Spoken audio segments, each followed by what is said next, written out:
universitaire en général a commencé à inclure la contribution française. En ce qui concerne la médecine, la première université à avoir inclus un programme d'études médicales en français a été celle de Cluj. Et depuis 2009, l'université de Iași a deux filières francophones déjà. Depuis 2009, une première filière francophone d'enseignement complet médical en langue roumaine. Depuis 2014, une deuxième filière a été ajoutée à la première. Et l'université est également partenaire de l'Agence universitaire de la francophonie, bureau de l'Europe centrale et orientale. Donc, on a à présent d'autres idéaux meilleurs que de continuer à développer ces collaborations, ces relations, puisque la leçon du passé peut nous encourager dans ce sens-là. Le professeur Constantin Daniel, un excellent chirurgien, un professeur des facultés de médecine de Iași et de Bucarest, un francophone, francophile et évidemment un historien des relations médicales franco-roumaines, considérait que les médecins ont au plus haut point contribué à la communion intellectuelle et spirituelle, unissant depuis 2 siècles les romans au français. Donc voilà autant de raisons pour continuer cette stratégie de mondialisation à la française, d'inclure la francophonie dans cette globalisation, mondialisation de la planète, en tenant compte évidemment des priorités et des exigences de la médecine contemporaine.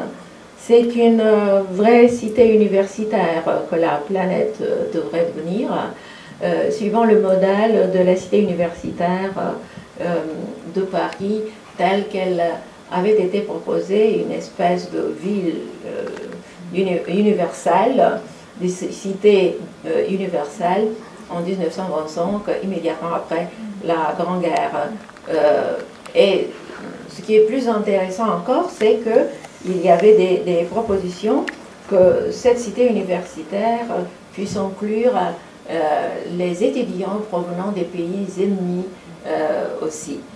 Voilà une leçon d'humanité, une leçon de fraternité et un devoir de mémoire que nous pouvons aisément continuer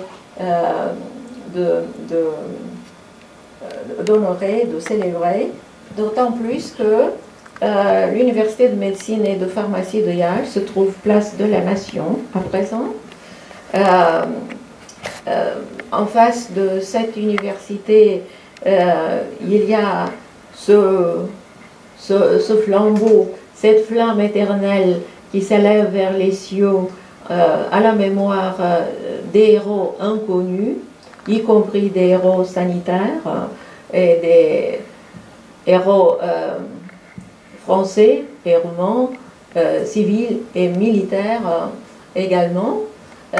Et puis il y a également le monument de l'Union reconstruit, refait d'après l'œuvre d'Olga Sturza, qui se dresse toujours en face de notre université place de la Nation.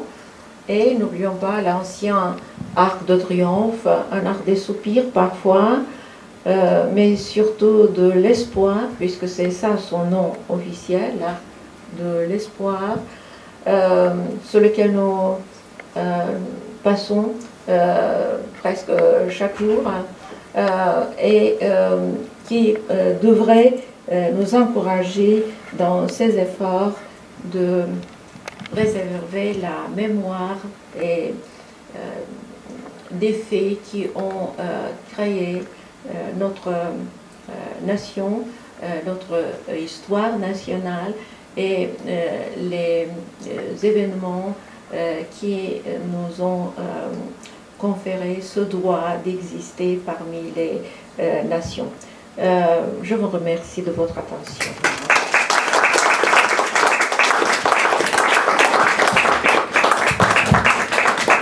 Je crois que les applaudissements peuvent continuer à les faire. Madame, vous nous avez comblé. Vraiment, pas tant par le contenu que par la forme. Quelle maîtrise du sujet, quelle preuve de savoir, du sérieux et quelle présentation. Mais ça existe, puis, vous savez que... l'appel, la grande Roumanie, bien sûr. Oui, vous terminez par ça. Mais c'est une image à vol d'oiseau, place de l'Union de Iași. C'est la statue d'Alexandre Jean Cousin qui se dresse au milieu d'une mosaïque qui représente la grande Roumanie. Ah oui. Ça existe. Mais on voit toutes les provinces, même celles qui n'ont jamais appartenu à la Roumanie du point de vue administratif. Mais voilà, Marabout est historique, les provinces qui sont là. C'est assez extraordinaire. Et ce mosaïque a été récemment, je crois, refait, ça fait des années. Oui, on se préparait à devenir capitale culturelle européenne, mais on a failli. Vous êtes d'ailleurs, Iași, tellement bien placé maintenant dans ce mouvement du retour de la Bessarabie. Voilà, ça c'était très émouvant. Ce qui s'est passé le 27 mars à Chisinau. Je suis vos correspondances qui me tiennent au courant de tous ces événements. C'est un défi, ce problème de la Bessarabie, puisque vous savez, c'est une fois encore les Russes qui interviennent, comme ce fut le cas au cours de la Grande Guerre, la révolution bolchevique, qui nous a touchés directement et indirectement. Et donc, si c'est un problème lié à cette province roumaine, pour nous, les Roumains, officiellement parlant, et les Moldaves, d'au-delà du Prout, alors c'est la présence des russophones, l'intervention de la Russie et évidemment ces initiatives politiques qui peuvent nous créer de gros ennuis. Nous avons d'un côté la Transylvanie avec le support occidental, de l'autre la Bessarabie avec le support oriental. Et puis on va voir ce qui va. Et puis il y a évidemment le support du vent. Le ciel, ouais, c'est le ciel qui nous reste. Pour l'instant, il faut vous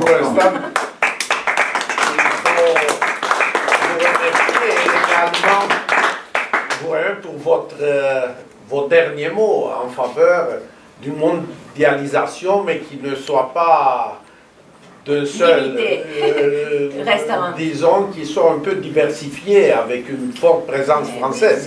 D'ailleurs, c'est beau ce que vous dites, ça va tout à fait dans l'esprit de la maison roumaine. Voilà. Donc, je ouvre le débat. Commentaires, questions, mais encore une fois, on a été éblouis. Donc, vraiment, c'était plus qu'à... Donc, ce front russo-roumain. Et il s'appelait comme ça. Tout à fait, tout à fait. Et je voulais penser à quelque chose, des alliés. Justement, à propos de la médecine, que les gens qui ont déjà entendu ça me pardonnent, parce que je l'ai mentionné déjà une fois. Il m'est tombé dans les mains un livre d'un officier français, lieutenant René Chambre, qui est devenu général par la suite, qui était pilote d'avion, et donc avion militaire, et qui a survolé, entre autres, le champ de bataille de Marrakech, juillet, août 1917. Et il y avait il a été blessé, donc son avion a été abattu par les Allemands, et il a fait un atterrissage forcé dans les lignes russes, dans la zone occupée par les troupes russes. Alors il commence par dire qu'ils ne se sont pas battus, qu'il y avait un plan de bataille et les corps d'armée russes n'ont pas bougé. Et lui, il est tombé là-bas, il a été secouru par les Russes et emmené dans un hôpital militaire russe. Et bon, son ordonnance le cherchait, il l'a récupéré le lendemain, mais dans ce laps de temps, il a eu le temps de constater la chose suivante, qu'il mentionne dans des termes très très sobres.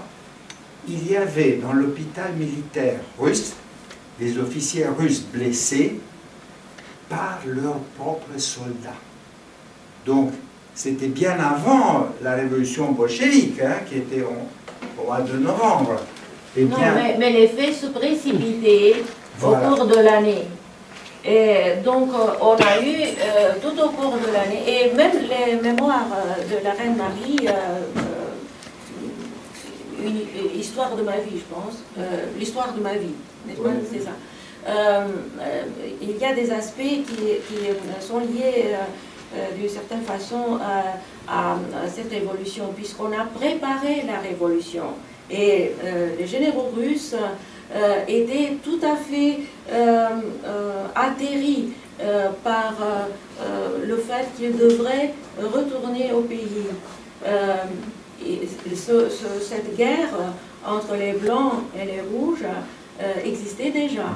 Et le conflit dans l'armée russe s'était déjà produit, même avant la révolution, donc était en voie de développement, disons, au cours de l'année 1917, et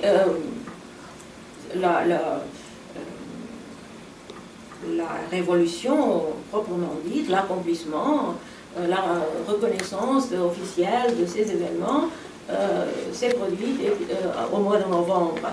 Mais tout au cours de l'année, ces événements s'étaient préparés et se sont précipités au mois de novembre.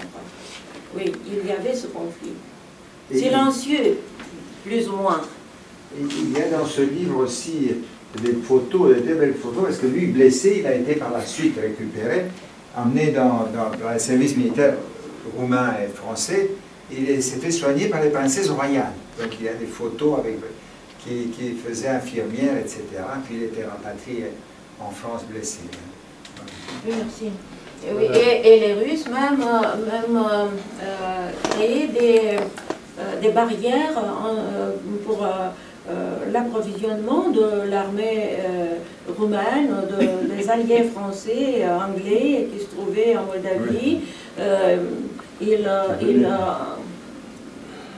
Ils limitaient, disons, les transports de médicaments,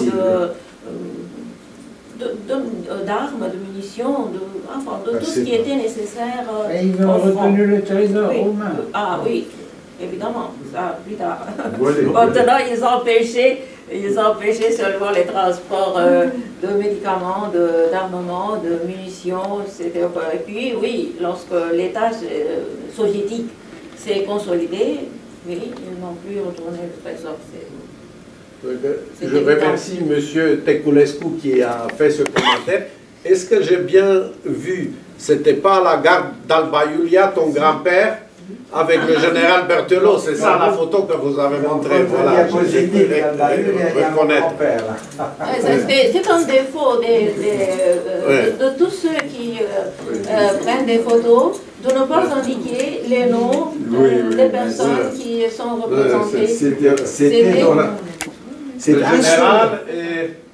C'était un photographe de Cluj, oui. Et là, vous voyez donc le général Berthelot, hein, tout le monde le reconnaît, de dos, et de face, c'est mon grand-père, qui était protopop de Alba Iulia. Et ici, avec des branches, c'est écrit « Vive la France ». France, vous voyez ? Vive la France. C'était le 1er janvier 1919. Et cette photo se trouve à l'Académie roumaine aussi, également. Hein. Et quelque part dans le public, mon père qui avait 16 ans. Merci. Donc, le général Berthelot a tenu à faire... Des détails que je vais ajouter à ma conférence. Le général Berthelot a tenu à faire une tournée triomphale. Enfin, elle a été reçue avec un grand enthousiasme en Transylvanie. Il a fait une tournée en Transylvanie, il était parfaitement connu. Il a séjourné longtemps à Iași, etc. Mais il a fait une tournée en Transylvanie. Elle a été reçue triomphalement partout en Transylvanie. Oui, oui, c'est ça. Voilà, d'autres points. Georges, tu voulais rajouter quelque chose? Non? Une méchanceté. Ah bon? C'est que les Russes ont volé dès le début de la guerre. Ils n'ont pas attendu le matériel qui venait par le nord, par les pays scandinaves pour arriver en Moldavie. Ils ont volé dès le début. Ils n'ont pas attendu la révolution d'octobre. C'était une spécialité locale. Il y avait une longue tradition. Longue tradition, on leur fait confiance. J'ai un document français, pas ici en Normandie, qui parle de ça.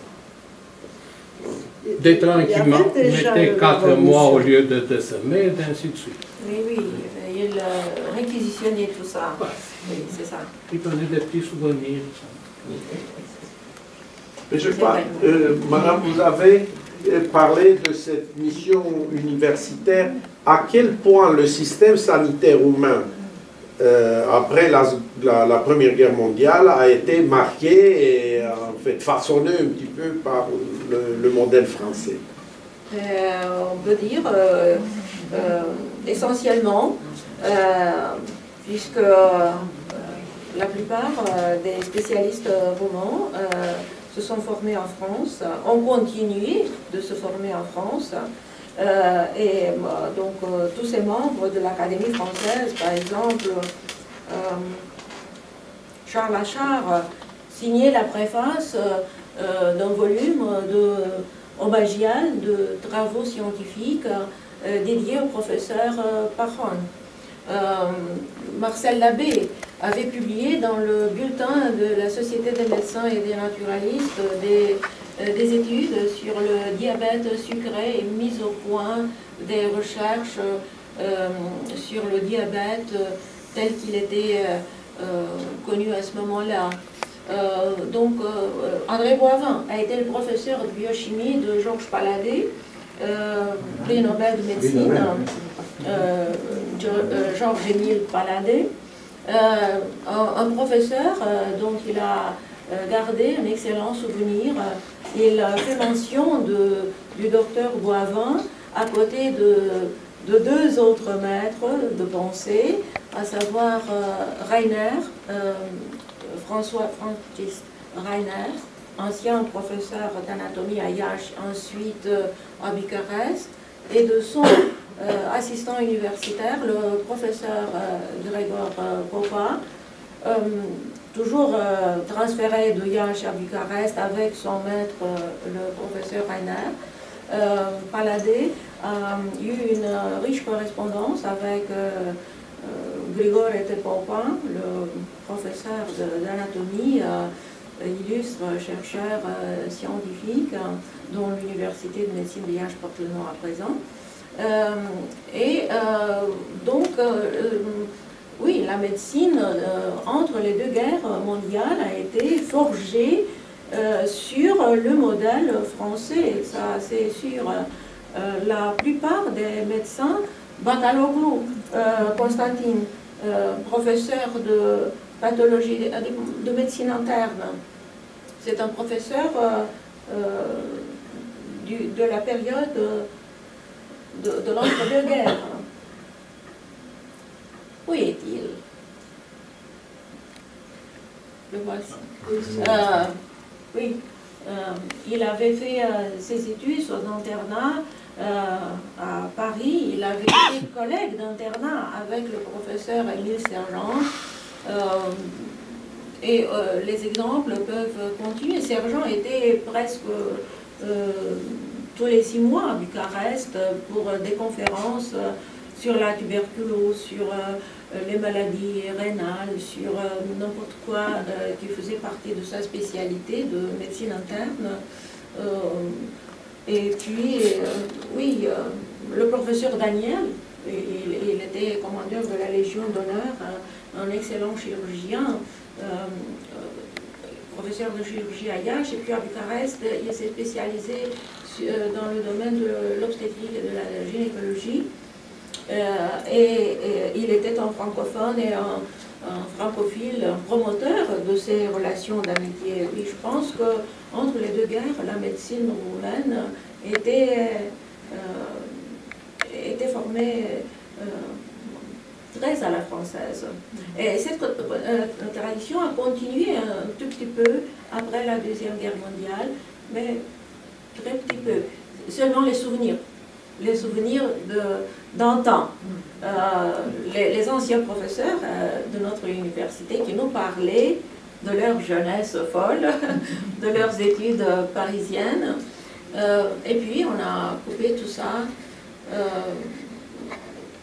Un peu en Transylvanie, il y avait l'influence allemande qui dominait aussi, mais à Iași, au moins, c'était une médecine française, de souche française. Grégoire Popa, le professeur d'anatomie, a été dans les années 1924-25, un des premiers boursiers Rockefeller à pouvoir étudier en Angleterre et aux États-Unis. Donc il a dépassé un peu les limites de la francophonie classique et a été parmi les premiers à s'inspirer au modèle anglais, anglo-saxon, disons, d'enseignement et de vie universitaire. Il était un admirateur du système anglais. Je précise ces détails juste pour faire la différence entre le modèle anglais et le paradigme français qui était déjà consacré à médecine. Alors c'était le modèle anglais qui représentait la nouveauté, une nouvelle perspective de la médecine. D'ailleurs, les États-Unis d'Amérique et la médecine anglophone s'est fait remarquer surtout dans la deuxième moitié du XXe siècle, alors que la médecine française était un peu peut-être vieillie, un peu fatiguée, et les Américains ont pris le pas sur l'Europe en général et sur la France dans le domaine médical en particulier. Et le modèle allemand dont vous parlez, qu'il était encore présent en Transylvanie, oui. Il s'est situé où entre ces deux pôles, le pôle français et le pôle anglo-saxon? Européen. L'école de Vienne, l'école de Berlin, oui, c'était un modèle européen qui était enfin, presque semblable au modèle français. Mais vous savez, la France,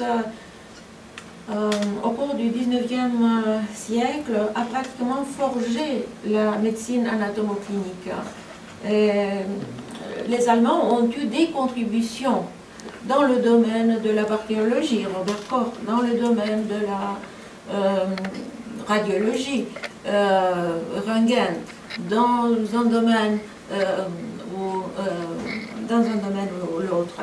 Mais la France, l'école médicale française, au cours du 19e et la première moitié du 20e siècle, a pratiquement forgé la substance de la médecine moderne.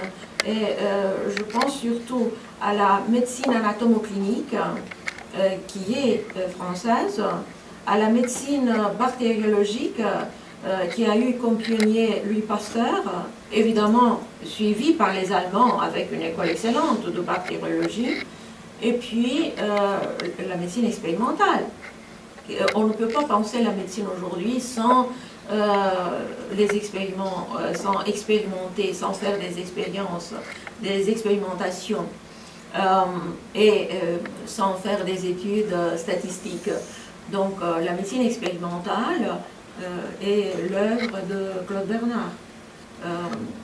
Donc oui, et en part très important de Claude Bernard, non seulement en France avec le roman expérimental d'Émile Zola, qui a été conçu sur le modèle de l'introduction à l'étude de la médecine expérimentale de Claude Bernard, mais également en Roumanie. Claude Bernard, un roman expérimental, s'est fait jour en Roumanie également, en suivant ce paradigme du roman expérimental français et la médecine expérimentale. Gregor Popa, bien que de formation anglaise, eh bien, lui a consacré 2 de ses articles, puisqu'il était écrivain également, pas exclusivement médecin, 2 essais, un sur Louis Pasteur et l'esprit d'aventure en sciences, qu'il considérait Pasteur pas un aventurier, mais doué d'esprit d'aventure, tout comme, disons, comme tout inventeur. Oui, inventeur et les grands découvreurs en général, qui ont eu le courage d'ouvrir une voie nouvelle. Et puis, un autre article, toujours écrit et publié en français dans la revue médico-chirurgicale de la Société des médecins et naturalistes de Liège, Claude Bernard et la médecine expérimentale. Il a vécu, Gregor Popa, entre ces 2 extrêmes qui se manifestaient dans la société roumaine. D'un côté, le fascisme et de l'autre, le communisme, puisque le communisme s'est fait sentir en Roumanie, même dans l'entre-deux-guerres, à cause de la Bessarabie. Mais beaucoup d'étudiants, même d'origine roumaine, venaient étudier, faire leurs études à l'université de Liège, et alors ils apportaient avec eux des idées nouvelles de remaniement, de révolution sociale, par exemple. Et alors, il y avait cette influence, il y avait ces rencontres désagréables entre les groupements d'étudiants d'un côté et de l'autre, de gauche et de droite. Et donc, en tant qu'écrivain, représentant de la société civile, maître de pensée, Gregor Popa, dans une revue qu'il avait fondée, Note de Liège, Cernel Liéchen, a toujours mis l'accent sur le fait que la société ne doit pas être transformée d'une façon révolutionnaire, puisque la révolution n'est pas le propre de la biologie, mais l'évolution. Donc on doit faire des petits pas pour voir exactement comment ça se comporte, la société, comment est-ce qu'elle peut s'adapter à de nouvelles règles. Alors que les révolutionnaires voulaient changer tout d'un coup. Voilà pourquoi ils proposaient une espèce d'expérimentalisme en sociologie, c'est-à-dire ces approximations successives, voir comment ça se comporte, comment un nouveau ordre social est supporté par les êtres humains, par la société en tant qu'organisme vivant, et puis passer plus loin. Donc il voulait impliquer en quelque sorte quelques conclusions de la méthode expérimentale de Claude Bernard à la société roumaine, les offrir en tant que solution face à ces 2 menaces. Il percevait les 2 comme des menaces. Surtout après la Deuxième Guerre mondiale, lorsque les communistes sont arrivés au pouvoir en Roumanie aussi, si au début il observait d'un œil critique ce qui se passait en Russie soviétique dans le domaine des sciences, cette démocratisation du droit à l'éducation, cette popularisation de la science, le fait que les livres étaient publiés en grand nombre, à un prix très bas, ça le fascinait. Il se demandait comment faire. Il disait que si les universitaires de Liège s'impliquaient dans ces conflits avec l'État soviétique, la guerre ne serait plus nécessaire. Donc il était convaincu que les intellectuels pouvaient résoudre ces problèmes. Donc oui, la période de l'entre-deux-guerres a été dominée par la civilisation, la culture, la médecine française. Ça c'est sûr.